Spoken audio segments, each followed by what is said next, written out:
let me reconvene the seminar and say we had a really good, fun discussion during the break. For those of you who missed it, I don't think we solved any world problems, but it was enjoyable. This is session 3, our final session of the day. So far, it's gone very, very well. No pressure, guys. So let me introduce Dr. Stephanie Fern. And Stephanie is Professor of Entrepreneurship and Innovation at Butler University in Indiana. And I need to tell you, Stephanie and I didn't know each other. And when I called her, we were both an unknown quantity. Neither of us knew whether we really wanted to be involved. And as we talked, and her recollection may be different, but we suddenly realized that we both had sort of our hearts were into ESG. Not only that, but Stephanie not only was an academic, but she had a business that was trying to do good, and her whole business model with her husband, and she'll touch on this, is orientated towards the social side of the ESG. So we'll hear more about that. What I'm saying is I'm delighted that she could join us. She's a fresh face to IRES, I think, or ERES. So I'll hand it over to you to give us your presentation, after which I'll introduce your panel. Stephanie. Well, thank you, Steve. Let me get this up. I am delighted to be here and to have I guess, share a conversation on this topic. I have to put forth that I'm not a real estate expert, which is probably why I haven't been, but as I'll share, it is where we apply a lot of what we do in terms of social impact. I am quite passionate about social impact, but in my experience in talking with companies, it's one thing to commit to doing social impact, and it's another thing to actually figure out the how to do it. That is really the hard part. So I'm going to come at it at a little bit of a different lens. And we are going to be talking about using people-centered design to co-create social impact in the residential sector. And as I do, I'm going to give a little bit of background on who I am a little bit more, so you know where I'm coming from. My primary lens is as an educator and researcher. I am a professor of entrepreneurship and innovation at Butler University. And for those of you that are not that familiar with Butler, we're located in Indianapolis, Indiana, which is right about in the middle of the United States. And in this capacity, but you can see social entrepreneurship and social impact is kind of intertwined in both my research and my teaching. And more specifically, for the last 10 years, I've taught social entrepreneurship. I've been able to apply some of these projects to the community. We have partners that are coming in all the time. But if I back up a little bit, when I first started the PhD program nearly 20 years ago, at that same time, when I was partway through the PhD program, learning about entrepreneurship, right, and digging as deep into it as I could, my husband started a business in real estate. And it was more out of necessity because he couldn't get a job at that time because we were there for a short term. And that was just one area that he thought made sense. So we started out in single families. And then when the housing crisis kind of hit, we ironically were able to really shift into multifamily. And so that's really where we are right now. But what's interesting in looking back at that is that, as partners, when we come home, we talk about all this. And I would say, as an educator in research, I'm a very practitioner informed. I use examples, many from our own business, as well as others. And it's always when I'm going to be teaching something in the classroom, I'm running it by him. What do you think about this from a real business, kind of perspective? And likewise, as his business has evolved, I kind of speak into it. What are the best practices? What does academia say from the business school component? And one of those pieces that has really been infused is this kind of passion for social innovation and impact. So not only have I been teaching that, it's been incredibly fun to be able to have, I don't want to say this playground, but what I'm teaching, I'm able to put into practice. And It's been a journey. It isn't something that has just happened. And I do, while I'm not involved in the day-to-day, there was about 3 years that I kind of took off and I was, and I'm not involved in the day-to-day of our business. I am the president of our nonprofit arm, our Renewing Communities, that we formed a couple of years ago. So I'm probably more active now than I have been for a while. But again, just in the area that I like, which is really that social aspect. So the presentation that I have for you in this talk that I have kind of created is kind of a two-part agenda.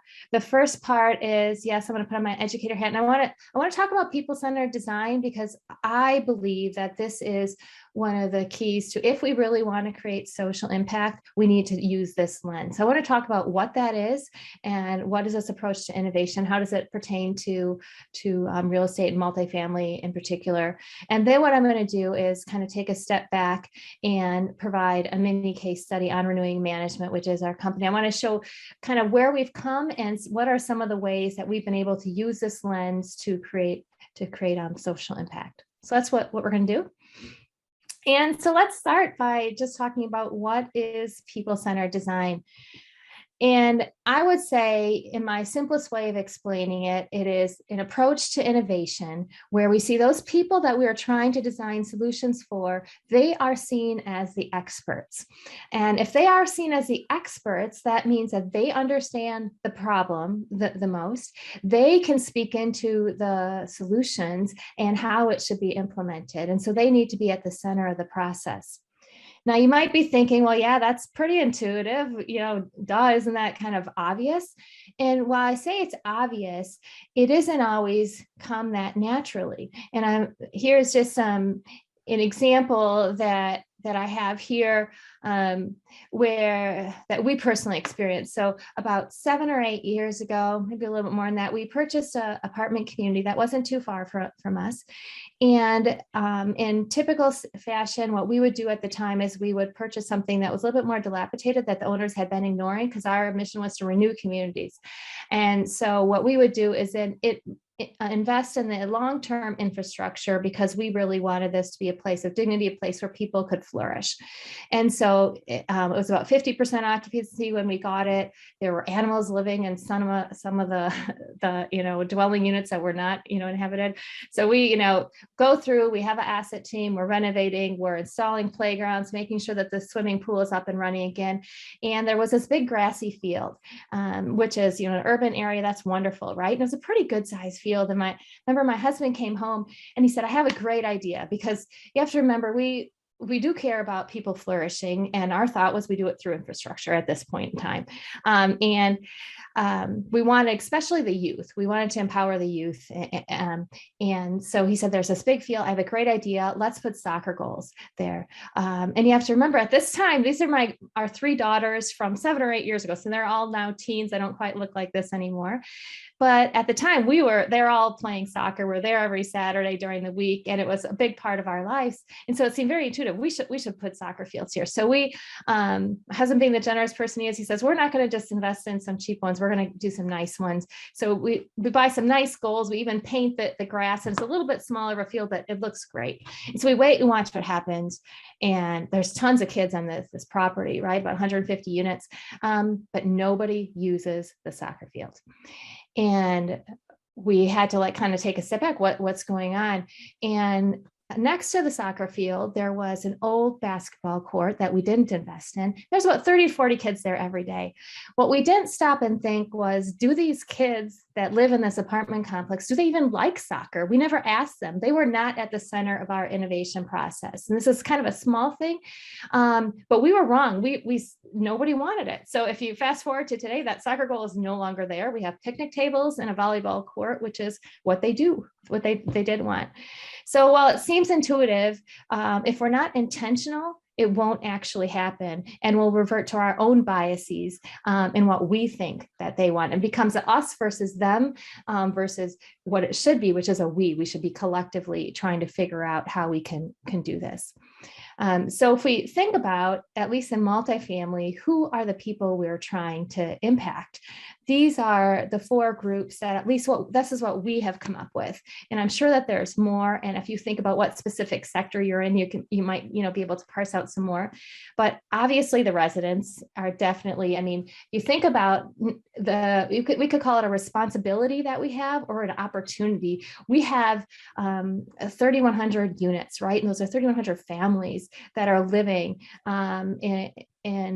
in our apartment communities. We have the impact to not only, create a place for them to live, but to help, we can really impact them to flourish. And there's a ripple effect when that happens, which is really exciting. So definitely our residents, our employees, we want to impact them as people and make them flourish.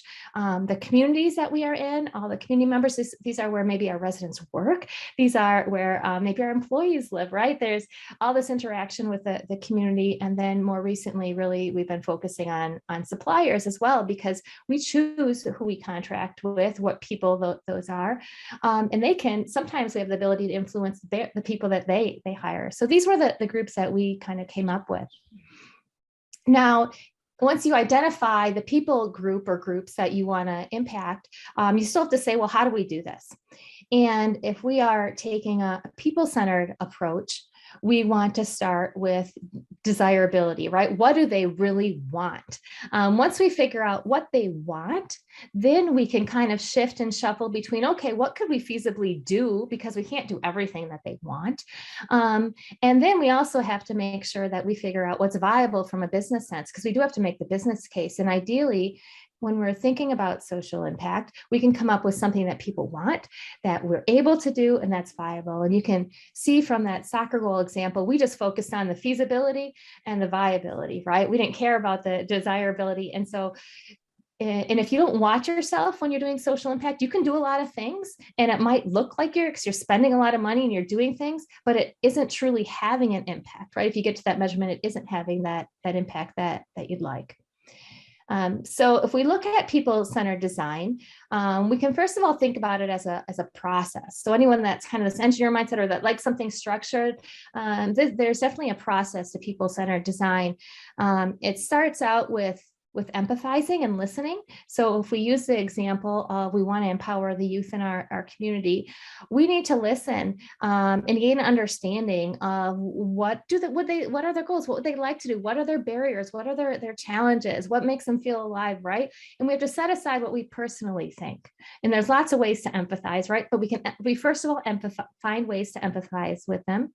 And then from there, we kind of have to synthesize all that and figure out what is really the problem here? What are the opportunities? So we actually did this with our youth. And what we found out is, we thought the answer was all in infrastructure, putting sports equipment, but really what they wanted job and mentorship opportunities. They wanted opportunities to go out and volunteer and impact others, because that helped, enrich their lives. So it was very different than what we initially thought. And so from then, when you define what the problem really is, then you can go into the brainstorming mode instead of starting out in that brainstorming mode. And ideally, you can brainstorm with the people you are designing for. So for us, it'd be us brainstorming with our youth, right? To kind of collectively have all of our diverse perspectives and see what we can come up with.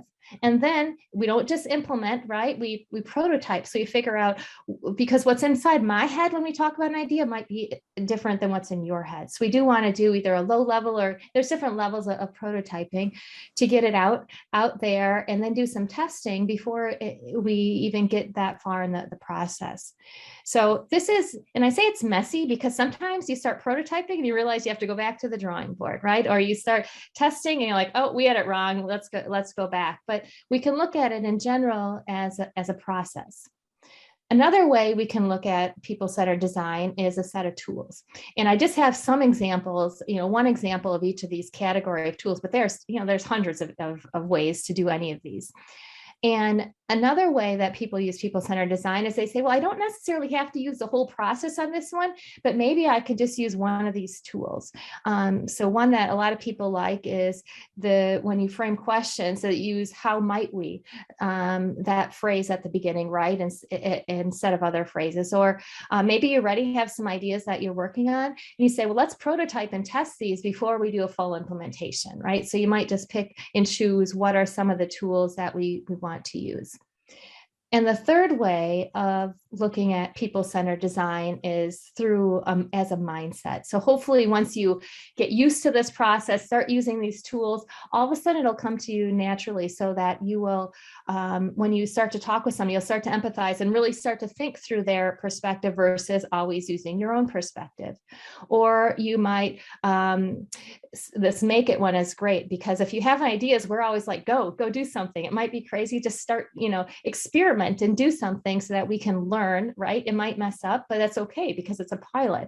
And so you'll start doing these things almost naturally. It'll be that lens that you look through.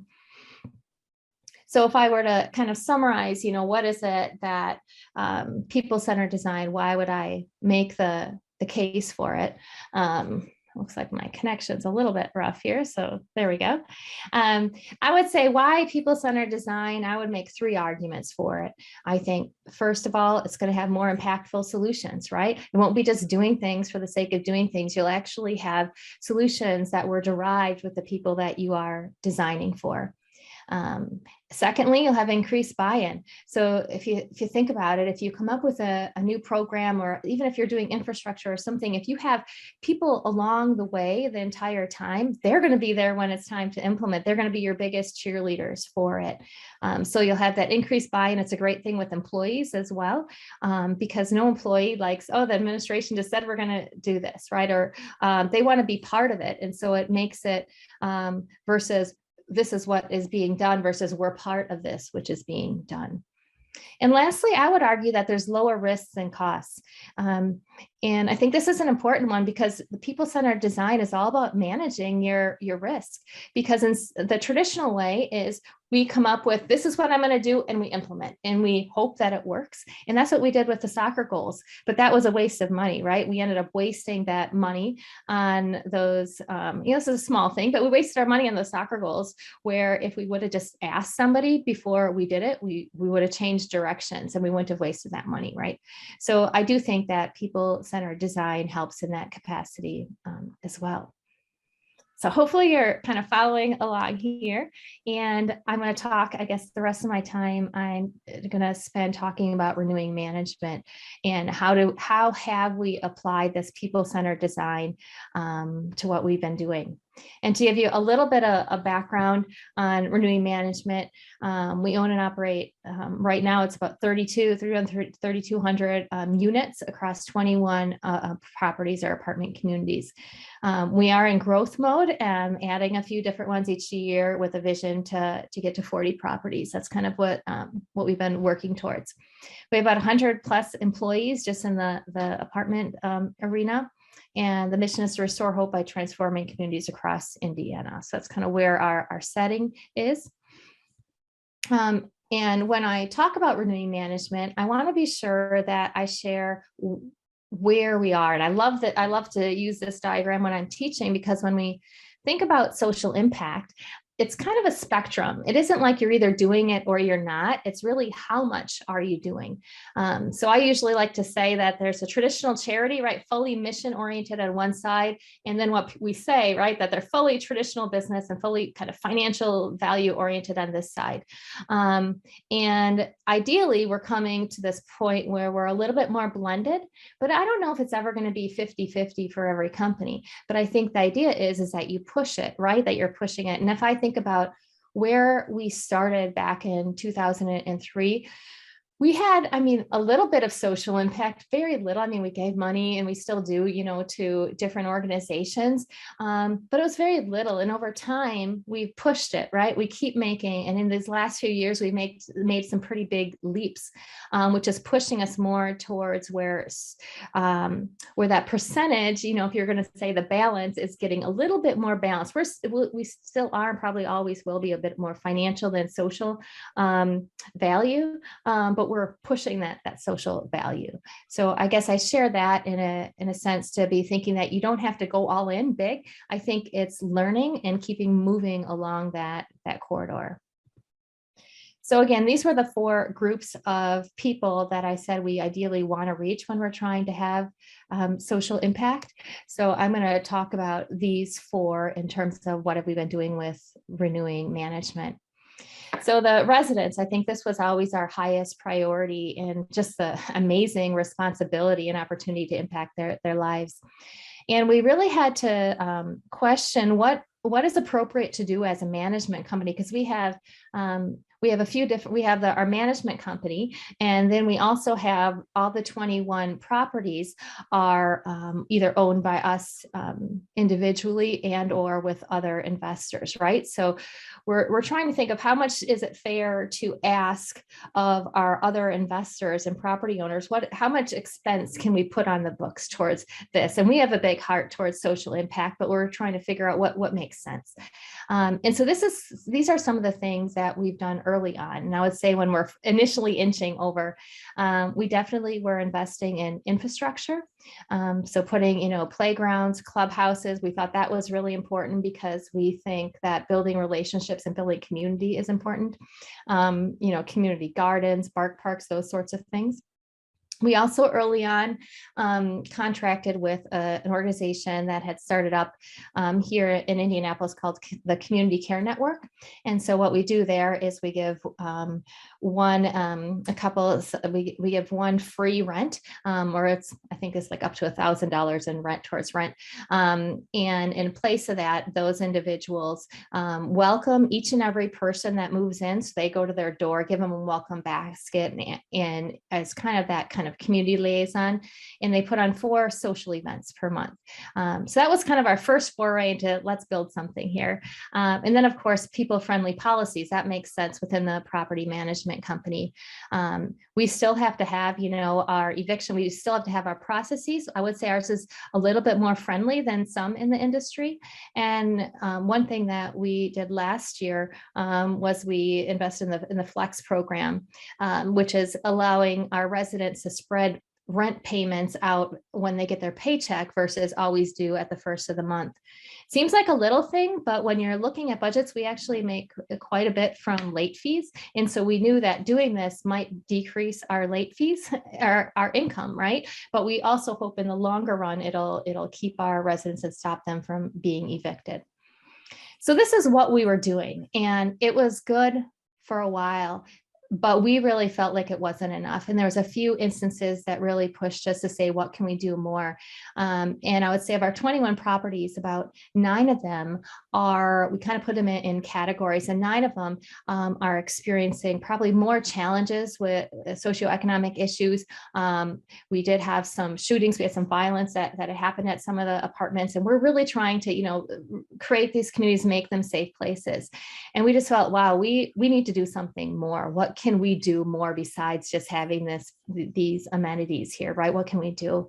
And so what we ended up doing a few years ago is we created a nonprofit arm, and this is what we're calling Renewing Communities. And initially, we just individually gave some of our funds to be able to support this. But what we've done, my husband and I, we have transferred the ownership of one of our properties into this nonprofit's name.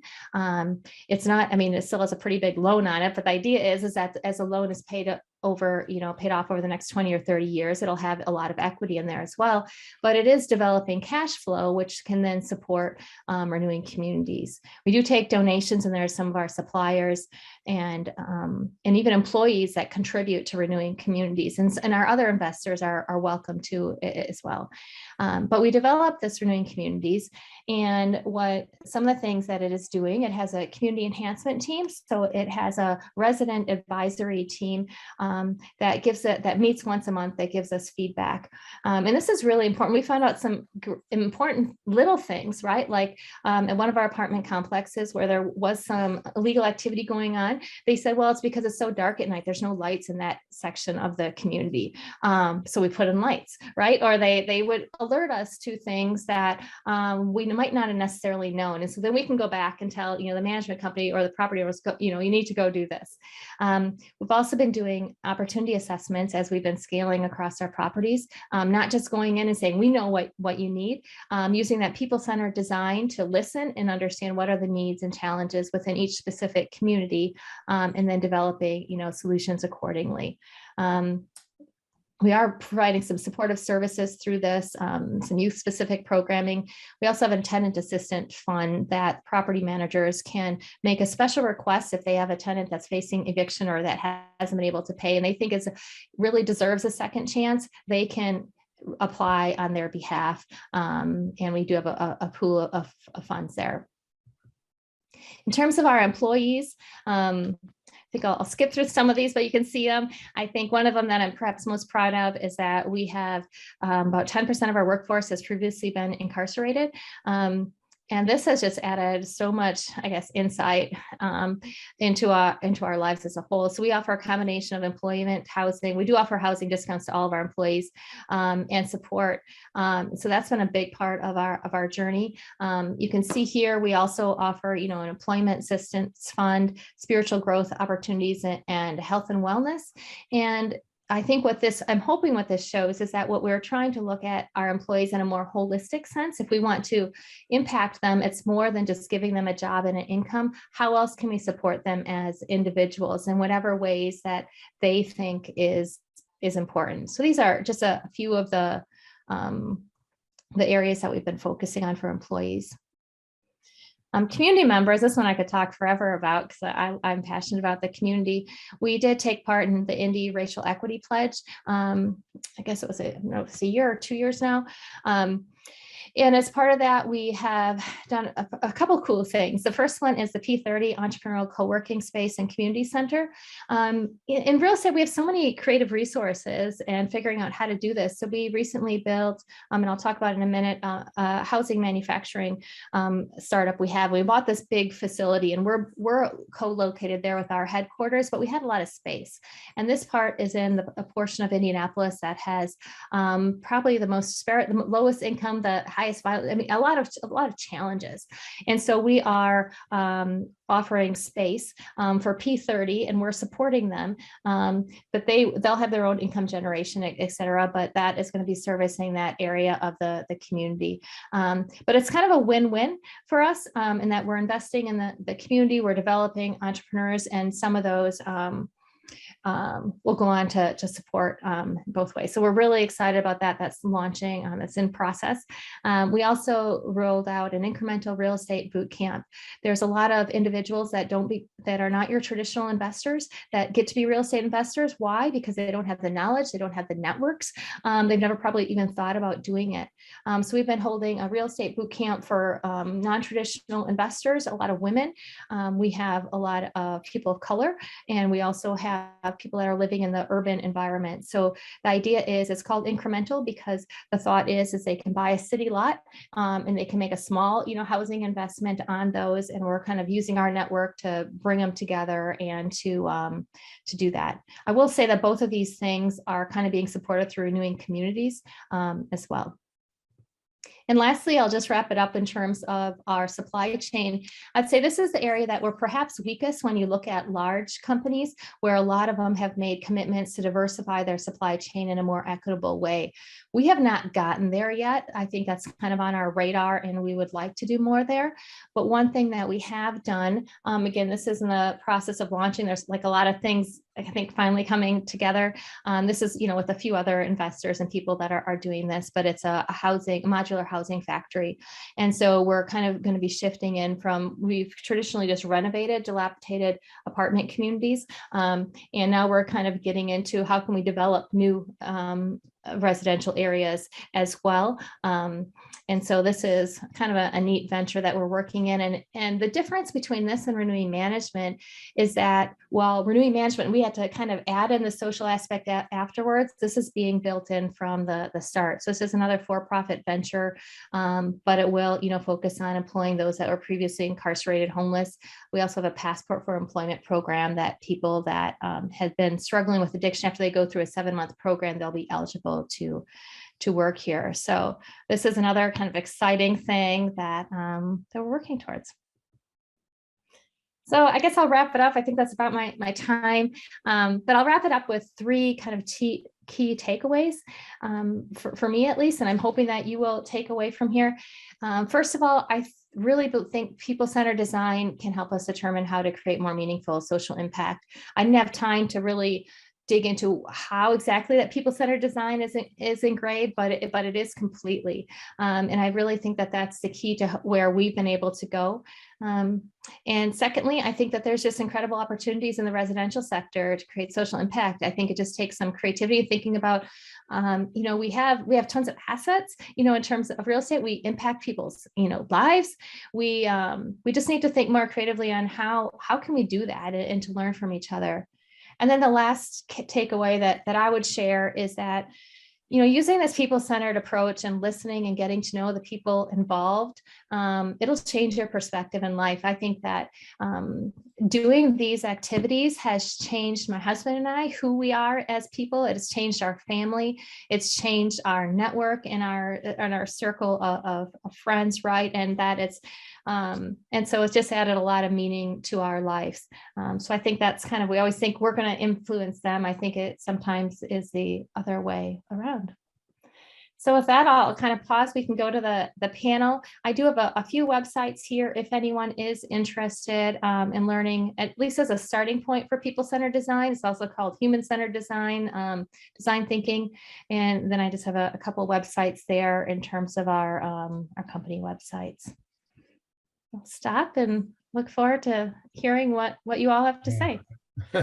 Wow, Stephanie, I think you've touched us all in a number of ways, in our hearts particularly, and I'm the one who gets to thank you and try to show appreciation for giving us that local context, because we started talking earlier this morning about the context and how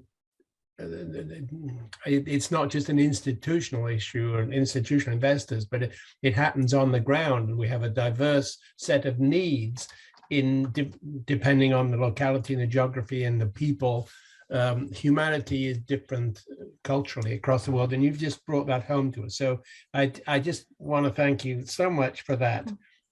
And I'm going to read from the ULI. You would think ULI was far away from the community you're involved in, but it actually talks about the opportunity for us to repurpose and link real estate development and investment more closely to local community needs. So that sort of circularizes your context. And I was particularly interested where you said you provided the soccer field, and then that wasn't really what they want, so you went back to sort of listening. You used the word, what was the word you used? Ideatize. I've forgotten the word, was on your slide there. But you certainly brought it home to us that we have to listen to what the problem is, not decide for ourselves what the problem is before we solve it. So, okay, thanks for that. And I'm sure you'll get a lot of responses from people on your email and your website. Okay, turning now to the next panel. This is panel 3, our last session. And we have a all-female panel, which I think is just great. And let me introduce them. Elizabeth Gannon, who's an adjunct professor at GWU, it was a last minute replacement, and I cannot thank her enough for jumping in so kindly to do this with less than a week's notice. She agreed to take over the panel and did a great job communicating with her panelists. Laurie Mabadi is with JLL, another of our industry leaders, a practitioner. And I will say she, until we spoke, she was unsure. She wasn't unhappy. She was unsure about whether this was a forum where her expertise was needed. But she's come on board. And I really appreciate her doing that in her busy week's schedule. Tobogo Mokata, again, she and I exchanged emails, and it was very kind of her to agree to join what was an unknown forum, an unknown discussion group here. We appreciate that, and her, of course, she's in Cape Town. I think it's Cape Town, Tobago, is it, or Johannesburg? And then collecting. Stephen. Sorry, Tobago. Say that again. I'm in Johannesburg. Johannesburg. Sorry. And then collecting Lish Dixon again. We had a really pleasant exchange when we were introducing each other, and again she was persuaded, I suppose, that this was a good forum for her expertise to contribute to our discussion. So there we are, Elizabeth. There's your panel. Thanks again for jumping in, and I hand it over to you. Well, thank you very much, Steve. And it really is an honor to be with this esteemed group of colleagues and professionals in the real estate world. I think our conversation is going to be just so dynamic with this panel. And what I would like each of the panelists to do is introduce themselves and give the audience a nice response as to your thoughts and inspiration that came from this presentation. Lori, I would love to start with you. Sure. Thank you so much, Elizabeth. And thank you, Stephen, for inviting and having us all today. So Stephanie, it's been such an honor to listen to the work that your team is doing. I sit at JLL, and we work with many institutional investors, and a lot of our work is on that spectrum you showed. A lot of it is in that kind of for-profit space, and the inspiration I get from hearing you talk and the influence I'm trying to have on the industry with many people on this phone call, which are fighting the good fight every day, is how do you change standard operating procedures? How do you make it so that no matter where you are and how you shape the built environment, you just shift your mindset and you kind of myth bust the reality that all of these things have to incur an incremental cost. But you just kind of think about, how do I shape my business strategy so that I'm behaving responsibly and actually maximizing the impact that any building, whether it's an office building or a residential building or an industrial building, what have you, can have on the surrounding communities. And so I speak about it in the realm of sphere of influence. How do you quantify the sphere of influence of a building and push beyond the boundaries of the stoop of the building and lift and bring everybody along? So I just think your work is phenomenal, and I will be talking about you a lot as I try to influence the investor community in my world. Thank you. Tobogo? Thanks, Elizabeth, and thanks to everybody, and thank you, Stephanie, for that inspirational presentation. It's actually just a bit about myself. My previous life, I was mostly in listed property, and that invested in commercial P-grade offices. And there, the drive for greening came from tenants. Tenants were driving that, and because they were fulfilling an ESG mandate that they had from within. And now where I find myself as an impact investor, representing a fund, we're on the demand side. And what we do is we invest in quality, affordable residential housing. And when we say quality, that's in relation to how people experience spaces. And a large part of your presentation was around that in terms of how you design in response to what people's needs are. And we're seeing that coming out as well post-COVID, where you're finding a lot of developers are designing for the people who stay there, because during that period, there were hard lockdowns and people were stuck in small spaces. So now in these high density residential developments, which are affordable. You're finding facilities that would have previously been found in higher end developments like workspaces, recreational areas like gyms and little soccer fields and play areas for children, and just general green spaces that developers are now incorporating and are becoming central to development. And I think that people-centered presentation you just gave really resonates with us as developers, because we do take a commercial lens on our investments and we do look at returns, but social impact we consider as inherent in the investments we make. But we're also seeing developers respond to the need of residents, and then also being inclusive of communities, and also in terms of the supply. So a big lens we also use in South Africa is transformation, which relates to the inclusion of Black people to redress some of the inequalities we have of the past. So you'll find budgets for developers, about 30% specifically being allocated to Black-owned enterprises and the likes. And then also there's a focus on women as well, and inclusion of women. So the presentation definitely resonates, and looking forward to further discussion. Thank you.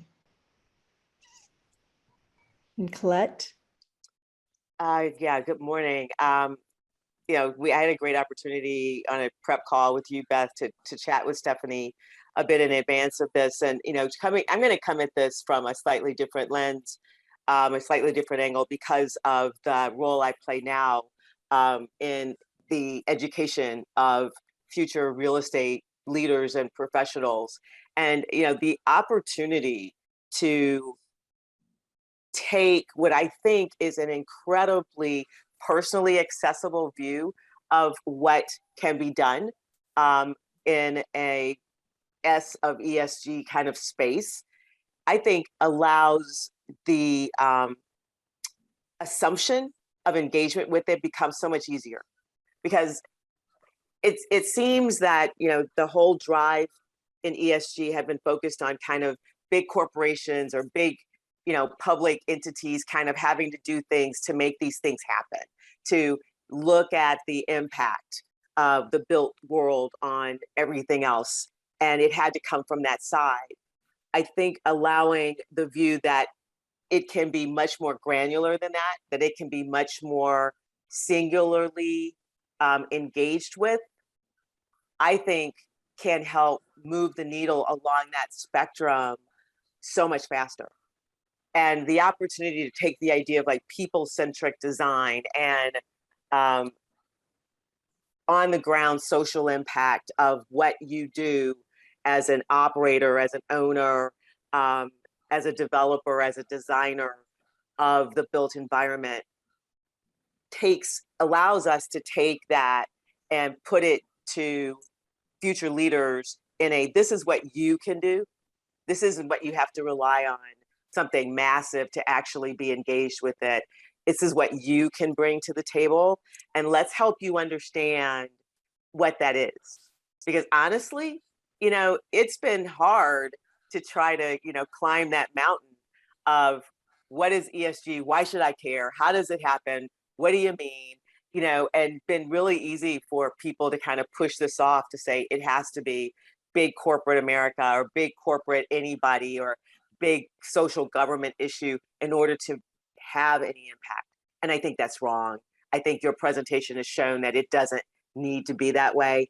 And I think the opportunity for us to help our students, help the future leaders through education understand that and own their ability to actually make this happen or make these things better is really great. And I think how you have shown how it can be done is just a wonderful pulling back of the curtain on that issue. I agree very much. You know, value add seems to be a theme in our industry, and people define it differently. I think we should dive a little bit deeper in here, because I think we've been trying to figure out measurement, right? So let's talk a little bit about measurement. Let's talk a little bit about value add and how we're applying it to just this one community that really could be an example for other communities. And I would like to go through the same order again, starting with Lori. Sure, Elizabeth. We're looking at how to measure this all the time and conveying the value proposition of it. And it is noisy, right? There are frameworks everywhere, and there are a lot of parallels. For example, JLL right now, we're going to be launching STEAM certification over the next few months. It is actually a separate entity, but it's born of two of my colleagues here, and it's going to be like LEED, like BREEAM, but for social value. And so we're going to try and tackle the KPIs, then translate that into a value metric. And many of us on this call are doing that every single day. I think about it a little bit like the E conversation when we think about scope 1, scope 2, scope 3 emissions. I think about that in the social construct, right? Like, what's your scope 1 impact? What's your scope 2 impact? What's your scope 3 impact? And I think each one of those are going to have metrics and that we can derive and turn into value to the community, and then value to the stakeholders at play. But that is a complex one. And I think that those of us that have the platform to influence can stretch the way the value definition is defined and just open it up. And the more we can do that, the more there's space for different non-traditional value metrics to come into the conversation. Agreed. Tobogo. Thank you. Just in terms of value add, I think, like Laurie says, it tends to be context specific. And with us, and it's in terms of responding to a need. And the context is that there's such a high social need in South Africa for impact and for social impact, that our metric does go along matters of job creation, how many jobs created, the quality of those jobs that are created. It's health and security and safety. We've got quite high crime rates, and what we endeavor to do is to create safe communities for people through residential developments. Health and safety as well on the job, how workers are treated, the conditions that they work under. So we have a measurement system, and I think previous conversation was around standardization. How do you standardize across the industry when it does sometimes appear to be context specific? And is there, maybe this is controversial, is it possible to standardize across the industry for measurement, or is it project specific, geography specific? So I'd like to throw that out as well. So in terms of value add, there is a lot of value add with impact, and there is in residential, for residential development and for people and communities. Thanks, Elizabeth. You're welcome. Claude? I think the commentary from Laurie and Tobogo really hits at the core of the issue around value add, is that it's very contextual. It's like, if you need to have the value add outcome to be something that you can directly quantify, that is a huge difference from how you can see value add from a more societal improvement thing. It's harder to put numbers to a lot of what value add can be through these efforts. Some of it is going to have to be anecdotal. It's not going to be, oh, I did this and my returns changed, or my bottom line improved, or because a lot of these things don't work that way. And if we're going to have to figure out how to get comfortable with the fact that the historical concept of value add in the real estate space may not directly apply in all aspects of this effort. It just won't. And the bigger picture, the longer term view, the cumulative impact and roll up of improvement of quality things may ultimately come down to something you can measure quantitatively. But we need to get all that and obvious that quickly, and something that you can put in the bank, which is what a lot of this industry has been driven by, it's been driven by what you can put in the bank, what you can return to your investors. And some of these things aren't going to be that way. They're going to be value added, a very different model, a very different concept. But it's all value add. I mean, and so, you know, and it's like, let's get away from like, should we come up with another term other than value add? Because that tends to default to a certain part of the, you know, the real estate mindset. Should we look at some other terminology to express what we believe that is?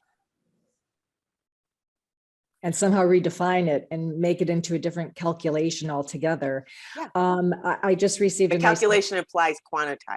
It implies that you can quantify it. Then I don't know that that's always the case. Exactly. Even in normal economic modeling, we have to take into account, you know, social effects that are soft costs, right? Or just soft conversations. And that goes directly to a note I just received from Francois. You know, we focus on the environmental impact studies. How about requiring social impact studies? So we're thinking a little bit outside the box, same thing, Colette, right? We're thinking a little outside the box of the environmental impact. How do we quantify or try to consider putting this into a model for social impact studies? And again, I would love everyone to respond to that, because we really are thinking outside the box right here. This is residential, right?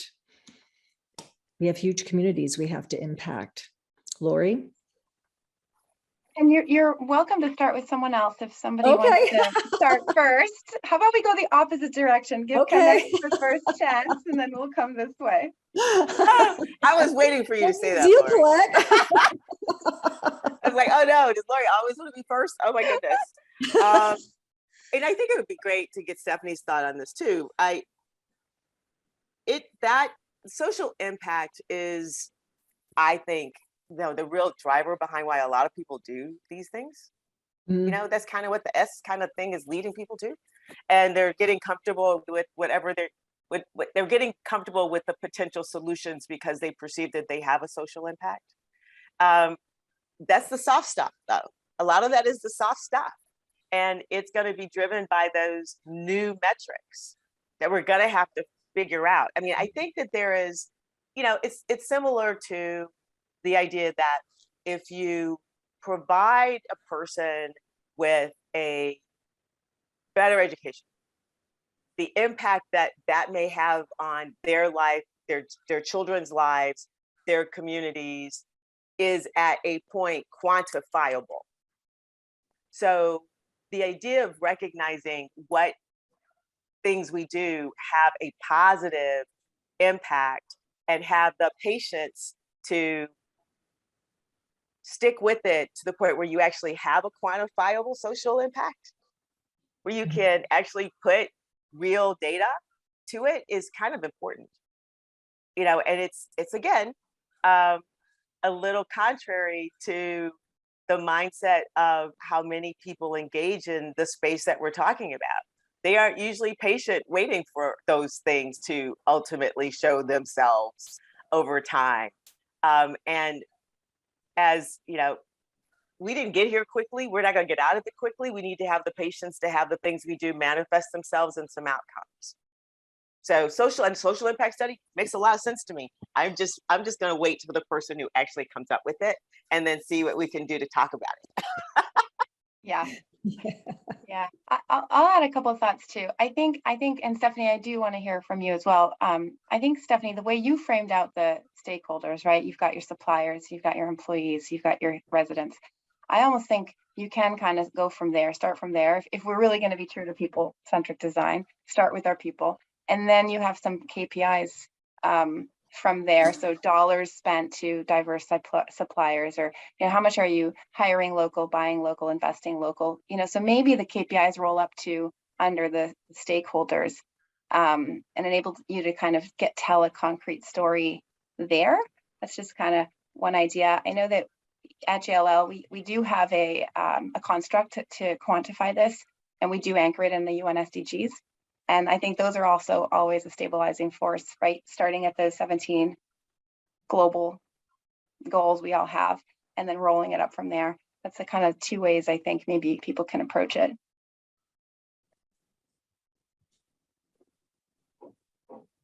Stephanie, would you like to comment? Oh, this is such a great discussion. And I'm just taking a different perspective because I guess I question, why are KPIs so important? Because I think, why do we want to measure impact? And from a people-centered point of view, I don't want to do it so I can report out to stakeholders that I'm doing proof. I want to do it to make sure that what I'm doing is working. And if you take that mindset, I should be measuring everything, but it doesn't mean that everything's going to be perfect, because everything that we don't isn't perfect, but it just means that we learn and we pivot and we, so you're doing it to ensure that you are creating impact. It's just another reason why we're doing it. I understand the reason why, that we also need to kind of quantify and share our story. But if you think about anything we do, it should start out with a theory of change. So if we are going to be investing in soccer goals, or if we're going to be investing in this entrepreneurial program, we should have a theory of how do we think that this will eventually lead to positive change in our community. And then there's phases of measurement. At the very beginning, we measure, and this is what we really measure outputs. We measure how much money do we put into it, or how many people came.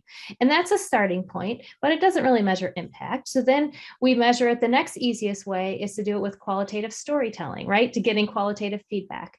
And then from there, you move on to maybe quantifying with a survey or something to have some more quantifiable measure. And then eventually you hope that you can get to a quantifiable measure that can be monetized, right? I mean, so there's phases in measurement as you go, but also just keeping in mind that we're measuring, yes, to eventually be beautiful. If we could just say, here's our, our impact, but we have the luxury, I guess, of not having to answer to that. But so we're prioritizing measurement, and we do really prioritize measurement, but for the purposes of making sure that we are iterating enough so our impact works. Tobago is the only person on this panel from another country and definitely different culture. And I would love her insights on this, not just as an investor, but as a person who is living outside of the United States, because we have such an influence right now in this conversation about things that we have experienced. One thing I would like to bring up is company towns. And I don't know if anyone remembers what those, they were industrial revolution, company towns. Industry built the communities where people lived, and we weren't talking about the investment and the return and the social impact and all of these things. And I realize that's outside of possibly parameters, but it's something to consider, that we are now living in such a very different time than when the companies were ensuring that the employees had the housing, had the communities, had the community rec centers and things like that. And I'm curious what everyone thinks about that, especially as we're talking about the residential impact for people in those communities. And I'll let anyone jump in and make comments from that perspective, because we are living in a much different time when we consider what we're building. I think maybe just to talk to Stephanie's point about reporting. So just from an intermediary perspective, it's part of the G in ESG, the governance piece. And it's also accounting for the capital that's allocated to what social income. So it's fulfilling an investor need. And we know that the investors are the drivers of capital allocation, and therefore inevitably social impact and outcomes. So I think it is a crucial piece, and we do at some point need to align and reach agreement about the basic KPIs around how you measure social impact. Just to talk to the town, so we were invested in a number of also greenfield developments, and those are around large scale. I mean, one of our bigger developments, it's 18,000 housing opportunities. These are single stand residential units, and this is not a mixed use, but it's a township. So you have schools, a number of schools provided for in the area. You have local healthcare, and this is done in collaboration with the local municipality. So we have privately invested. We're an equity partner as well as debt provider in the project, in the road provision and other bulk infrastructure. which will then subsequently be taken over by the local municipality and managed by them once the project has been fully rolled out. In that, we design with the view, again, people-centered, to create enough green spaces within that. And that's also largely driven by government, interestingly enough. So it's a private development in partnership with government. We've received some subsidies towards the bulk infrastructure. And then we've also funded a lot of the rollout. So that's where you also see where partnerships are important in rolling out big residential affordable developments. And then also the banks have come in, and there's some subsidy that the government has done in partnership with the banks that they provide to actual households. Thanks, Elizabeth. You're welcome. Just to comment on the company town thing. Strangely enough, I have to, my family, my dad, actually grew up in a company town in West Virginia. It was a company town that was created by U.S. Steel for the purpose of housing its workers in the coal mines in southern West Virginia.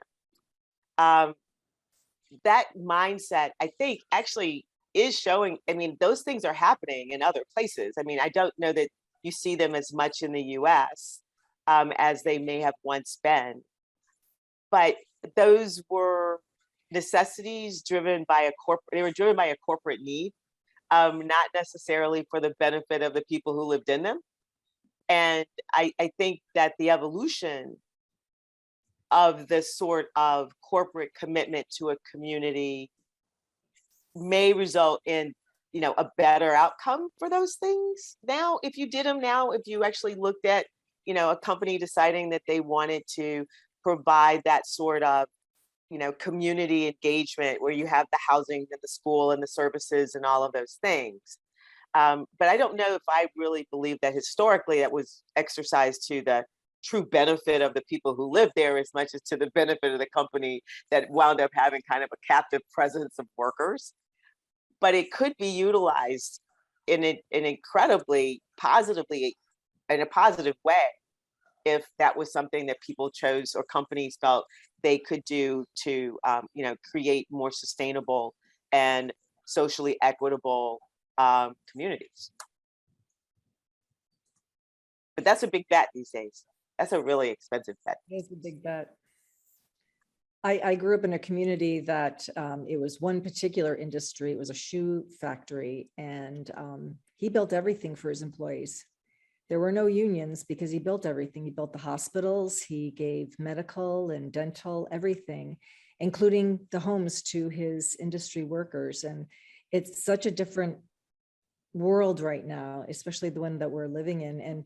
And interestingly enough, Francois sent me another note regarding maybe we are seeing investors moving into the S sector, hospitals, retirement homes, and affordable housing.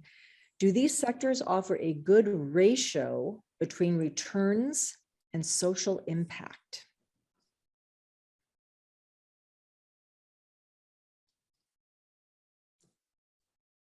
Stephanie, any thoughts on that? I'm not sure. I'm going to think about this. I think I'll defer to our panelists to see what they think. We need In terms hospitals. of ratios, I mean, you're seeing it in the affordable housing space. Retirement in a South African context is tricky because there's also a cultural aspect. And I think you see that with African and Eastern cultures where the elderly are looked after at home. So now we're more focused in the higher end brackets of retirements and retirees. And it's been a tough market. I think there's a bit of skepticism in terms of the recovery of the economy within South Africa. People are also delaying. I think it also becomes an affordability thing. People are delaying when they actually do move into retirement homes, and the focus then becomes, and which becomes kind of a where there's a meeting of healthcare and retirement accommodation, because it's then people move in when it's time for frail care and more care required. And the returns there you can see, but we're not achieving scale in that retirement sector. We're achieving the scale in the residential. We don't yet invest in healthcare. So that's not one I can speak to.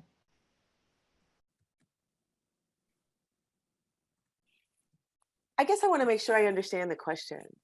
Was the question asking if we felt that investment in healthcare or, yeah, Francois, do you have, let me just explain my question here, if I may. Sorry, I don't want to come into the panel discussion here, but I suppose that the point I'm making is investors are moving into sectors that they weren't looking at in the past. You know, for many years it's been about the office sector, retail and industrial and the logistics. But I think that we're getting evidence more and more that investors are finding value in these very sectors, these very social, into housing. That's where they want to be. But I don't know. That's certainly what. I think my question to you would be, I get it.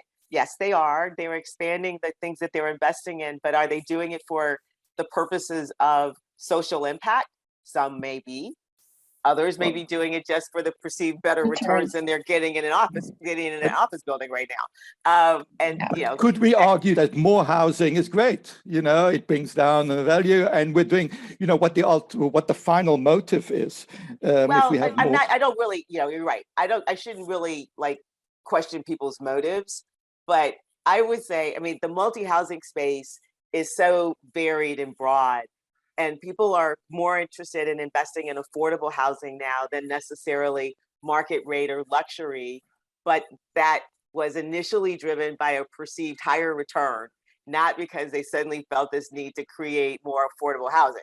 And so while they may help support a better social outcome, because there's more affordable housing in the marketplace, I have to say, I don't think that their motivations were driven by that.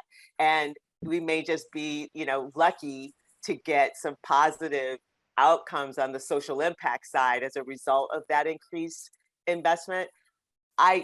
You know, real estate people are just inherently capitalistic. And if in fact we can wind up finding ways where they can do that and still provide social impact, I think that's great. But I don't know that I think that, you know, a lot of what they're not that wholesale driven by that in some of the moves that they're making, at least from what I'm seeing. I don't know, Lori, what do you think? Yeah, I mean, I 100% agree. And I think where there's space to influence is, you know, inviting them. So they're gonna follow their returns. They're gonna follow where they think people are moving, demographic trends, and where they think they can reach their returns. And I think where we can influence is if you're gonna do that, right? Maybe you make space in your capital stack for someone who is socially minded and can come in and get a lower return and influence your project positively. Or maybe you should even just think about your standard operating procedures and your procurement strategy and do things better when it doesn't cost a little extra dollars. So I think it is about that mindset shift that we can influence. But I think you're so right in terms of the initial motivation is going to be return driven for the most part. Well, I think this plays into an important question and something for everyone to ponder. Where do we bring in the peer pressure, and specifically the investors bringing in the peer pressure to ensure money is going into these important social areas, right? Isn't this something we want to discuss and hash out? Yeah, I can kick off with a couple of thoughts. You know, when I kind of think about just the pressure on ESG in general, and I think we talked about it a little bit, it's the younger generation, it's your future workforce, it's your employees, it's your Wall Street. I mean, I think, you know, to some extent, I think the pressure is just building. When it comes to the E, we can't deny that climate change is real anymore. Like just in the US, when you look at the 4 last decades, the amount of damage from extreme storms has grown fourfold in 4 decades. We can't deny anymore that, you know, storms are becoming more frequent and more intense. And the same on the social side. COVID taught us that, showed and just you know, the injustices. And I think the world stood still for a second and could actually see. So I think that it's the perfect storm. And there's pressure coming from every side. And so hopefully the capital, limited partners are starting to become pretty vocal, is going to speak to push for more responsible investing. And so maybe that can bring some really good positive change. And I'd love to hear from everybody else. Sitting here thinking about, I'm sitting here thinking about this, and I wonder if it's changing up who the investors are. And I guess this is our hunch with this real estate boot camp, right? And that if we have investors that have experienced different social issues, they're automatically going to be more social minded, right? Because we know that people's motives are driven by their prior experiences or to what they're exposed to. So I wonder if, at least that's our hunch, that if we can expand who those investors are, the traditional investors are, maybe it would be that, or finding ways to expose existing investors so that they have a heart change. Because I think that's my hunch, at least, where it would come from. Right. And I've mentioned to this panel in the past, I know a woman developer who is building a net zero project in South Syracuse. And who is she motivating to invest in her project? Here's a perfect example of what we want to see. Someone who is taking the initiative, and she's a small developer, but she's taking the initiative to do something better for a community. And where are the investors at this point? So where's the peer pressure to help her help this community so they live in a healthier environment, right?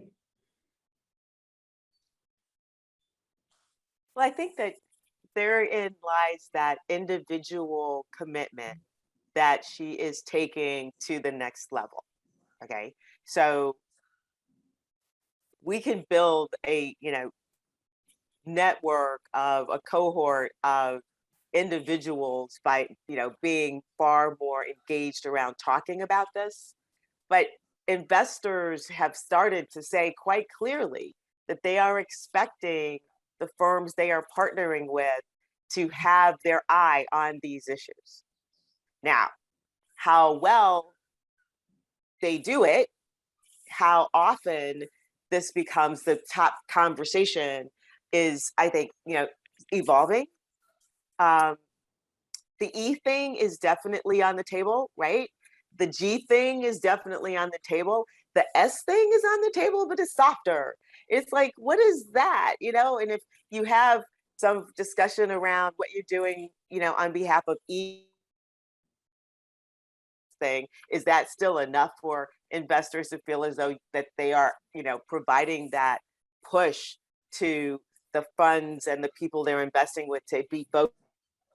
Probably. But I best executed and most strongly driven by the individuals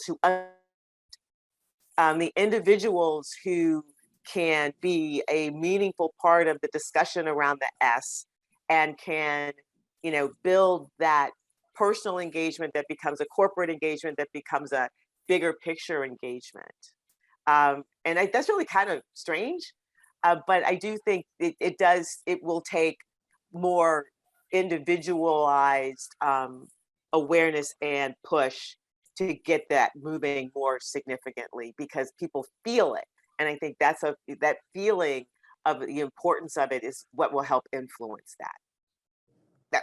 That's just my opinion. So hopefully I can get my students to understand this, so they take that back, right, to their companies, take that back to the business that they're engaged in, and make sure that is something that is considered, and that they look at things with that lens. And I think, Colette, just you mentioned students, I think it's also how education is done and how courses are put together. So you can't have a pure science and engineering course for real estate when you're wanting social outcomes. You need to consider having more of the arts subject, which would include sociology, anthropology, and all those other type of more what would be considered softer courses. With us, that's how, because everybody's got a STEAM focus now. So even in the way you recruit as investors and intermediaries like ourselves as fund managers, instead of just recruiting for accountants and finance guys. You start looking at people with more sociology backgrounds and different types of qualifications. So I think it talks to the diversity and who you allow into these spaces to start thinking differently and looking for different outcomes other than financial bottom line. Yes, we're going to bring in Gunther because he's going to bring in a European perspective to a lot of this dialogue. Gunther, where are you? Ah, there you are. Here I am. Thank you. Thank you for joining us, our all-female panel. Well, there were a couple of points that where this came up, where it occurred to me, this depends a lot on the context. This depends a lot on the political and institutional framework. So, for example, I just want to give you a few examples, and they are largely driven from an Austrian background. So, but for example, when we discuss about the motivation of the real estate industry in housing in Austria, there is a substantial part of co-ops, and who by law are not allowed to make a profit and have to follow a social aim. Or in Vienna, by far the largest homeowner in Vienna is the city of Vienna, which has built a pretty large stock of communal housing since the early 1920s. They didn't add much in the last 30 years, but are kind of coming back to that now with pressure from the market and affordability issues. So these are just some examples there, but also when you discussed about company towns and whether investors may provide hospitals and schools, in our context or from our point of view, these are 100% infrastructure. So this is something, and that has to do that there is in terms of hospital, there is mandatory social security. So there is no real market for private hospitals. There are some private hospitals. When people want to pay extra for specific treatment or specific care or whatever, and there are private schools. It's not that all schools are public, but the basic education, the basic element is public and is viewed as infrastructure, and you don't pay to send your kid to school. So there is no market, and that makes a huge difference. But that has developed over 100 years, and that makes a substantial difference. Or take public transport, which has been developed over a long period of time and maintained over a long period of time. It doesn't say that we don't have substantial problems in some of these areas. Of course, there are incentive problems, all kinds of things, but the basic structure, I think, is quite different, and one really has to look at the context of some of these arguments. Well, I think what is interesting is this kind of captures the original commentary from ULI, that it is local in how we address, especially the S. It's who we are hitting. And Stephanie, you brought your community so clear in representing that whole local issue. Any lasting thoughts? Colette, Lori, Tobago? Any lasting thoughts on this S in our residential sector? Well, I think it's important to recognize that this conversation applies across the board. I mean, while residential can seem to be one of the most readily suitable sectors for this conversation, this can be affected across the board. It may look a little different, but it's not any less important in retail or industrial or hospitality or whatever. And so we need to make sure that we think about how it applies and constructively share that insight so that people think about how to engage with that when they're investing or developing or owning other product types. You can't just dismiss it because it's an office building, so this doesn't apply. No, that's not true. I'm sure there's something that works for that. And so it's got to be a holistic view. I guess I'll close on one thing that I felt came back to Stephanie, your business strategy, and your whole business model is kind of anchored on one question, and it's what else can I do? And I love that circularity thinking of we're never done, and we have to just keep pushing. And I think great business strategies can come from what else can I do?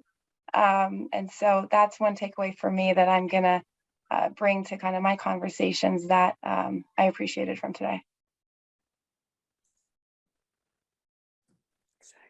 Thanks, Lori. I think for me, it would be just around the activism and advocacy piece from institutional investors. I think we have a key role to play in promoting social impact and investing. And we have the capital to allocate. I think on the other side, we need to see more entrepreneurs with Stephanie and her husband who are investment ready. So the dialogue needs to continue. We need to continue having these conversations on how do we highlight the S outside of the environmental. I think that's been going for a while and has been a key focus. How do you highlight the S? Because the inequality gap is growing. And for big corporates, as it grows, you lose a customer base, it affects your bottom line. So I think that's a key driver. As Colette earlier said, that corporates and institutions are profit driven, and that should be a key motivator if you don't have clients or customers. So thank you, everyone. Thank you. And thank you, Stephanie. It was a wonderful presentation. Okay,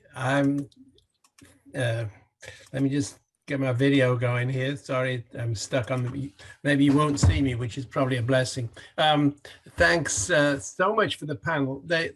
You had a lot of fun there, and that's good that we wandered from Johannesburg to Indiana and heard from Gunther about Austria and the public infrastructure. I think it's amazing, but what I took from it, all the principles still apply.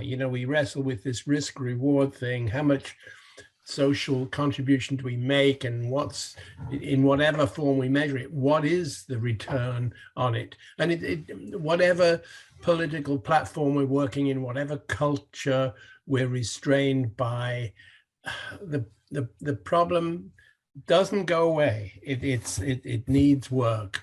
So thank you for bringing that to our attention. And I think we'll get some feedback from this panel in our Q&A session, which we'll move into now.